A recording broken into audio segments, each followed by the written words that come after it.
Hi, Kath Kyle here from kathkyle.com.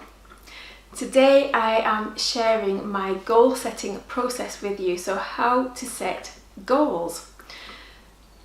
A few years ago I learned a goal setting process that completely changed my life, and I became the most productive person that I've ever known, and I just couldn't believe how much stuff I was getting done, and people just kept saying, I can't believe that you managed to achieve so much.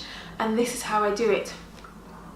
When you don't set goals, what you end up with is a to-do list, and your to-do list can be like this long, and what you end up doing is just the things on your to-do list that are the easiest, or the things that don't take very long, and the other things, maybe the most meaningful, the most important things on that to-do list, just never ever get done.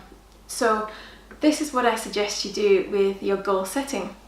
I suggest you start off with a 90-day goal, like a 3-month goal, not a year-long goal or a 2-year goal. I think there's nothing wrong with writing down a year goal or a 2-year goal, but bear in mind that it will probably change because things change so quickly. Technology changes, businesses change, marketing changes, you change your mind, you'll change, your passion will change, your priorities will change. So yes, write those down briefly, maybe like once a year, write a 1-year goal, but every 3 months write a 90-day goal, and then from that 90-day goal break it down and write a monthly goal, and from that monthly goal break it down and write a weekly goal, and from that weekly goal break it down and write a daily goal. So this is the best way to set goals, because you can realistically think, what can I do in the next 3 months? What is realistic for me to achieve? And you probably are going to be quite realistic when you set 90-day goals like this, and it really helped me to be consistent with this. And what I would tend to do is, for that 90 days I would just pick one overarching subject, and then I would break that down into 3 areas. So for example, I could say I'm going to create all my marketing for my website in the next 90 days, and then I broke that down into monthly goals, and I would say, like, month 1 I'm going to create my sales letter, month 2 I'm going to write my autoresponder or my emails that are going out associated with this, and month 3 I'm going to write my sales funnel, or maybe my opt-in freebie, or maybe a video sales letter. So you can get the whole thing done within 90 days, but then you can break it down, and then you can break it down even further and say, this week I'm just going to write this, maybe half of my sales, or the text of my sales letter, and the next week I'll get the images in, and the next week I'll actually put it together. So you can break it down like this, and things are not so overwhelming like that. And another thing I suggest people do when it comes to goal setting is not to put your income goals in there, just to put your goals surrounding actions that you can actually take. And the reason is because I feel like when it comes down to earning income, this is not something that you can really control, because you can't force somebody to buy your thing. You can intend it, you can set affirmations around it, you can do all the work required, you can do all that stuff, but you can't force somebody to buy it. So that's something that you will just have to visualize and kind of do everything that you can possibly do.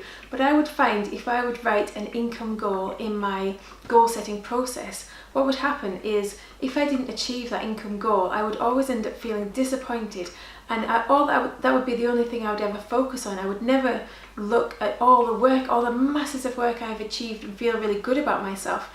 I would just look at that income goal that I didn't achieve and feel so bad, and think, all that work I did for the last 3 months is a complete waste of time because my income hasn't risen at all.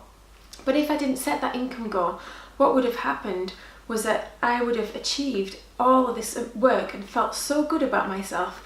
And when you feel good, that's when good things are attracted into your life. That's when you attract more revenue into your life. When you feel bad about yourself, you attract more of the same. Unfortunately, it's just the way the world works, and I didn't realise this for about 2 years. I was struggling with this process, and nobody would give me a straight answer. And when I started kind of digging into spirituality, manifesting, the law of attraction, these kind of things, I started to realise where it was that I was going wrong month after month. So for that reason, I don't recommend setting an income goal.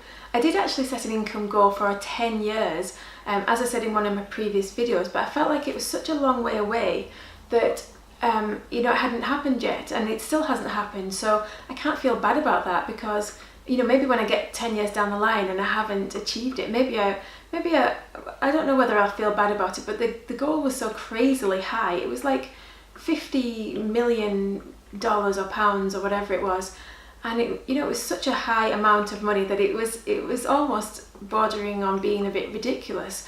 It's not impossible, plenty of people do it, but if I get to 10 years down the line and I've made £1 million and not the 50 million that I wanted, will I feel bad about myself? No, I'll feel amazing. I'll feel like never in my wildest dreams could I have imagined that I would have made so much money as that. So I think set your sights really high, but set them for a long period of time in the future, so that you don't have to worry and don't have to keep feeling bad like every single day. Sometimes what I do is I write an intentional list, and that might have a desired income goal on it, but I don't write a time frame around it. I just say, I'd really like to earn an extra 1,000 every month, and when it happens, because when we're patient, then we feel good and good things happen. So that is the way that I set goals, and I really hope that's helped you to set goals in your own life as well. If you are enjoying these daily videos, then please subscribe to my YouTube channel, Kath Kyle. Please like this video, please share this video so that other people can get the value, and go over to my blog post on kathkyle.com, leave a comment on there and let me know what you have done to set goals. Has it worked for you? Have you felt bad about goal setting? What kind of goals do you set? I would love to hear from you. And if you want more help, I am offering some limited coaching sessions each month, just for a little while until I get my program created. So if you want some extra help, then you can jump on a coaching call with me. So you can get all the details over there on kathkyle.com, and I look forward to speaking with you tomorrow. So take care.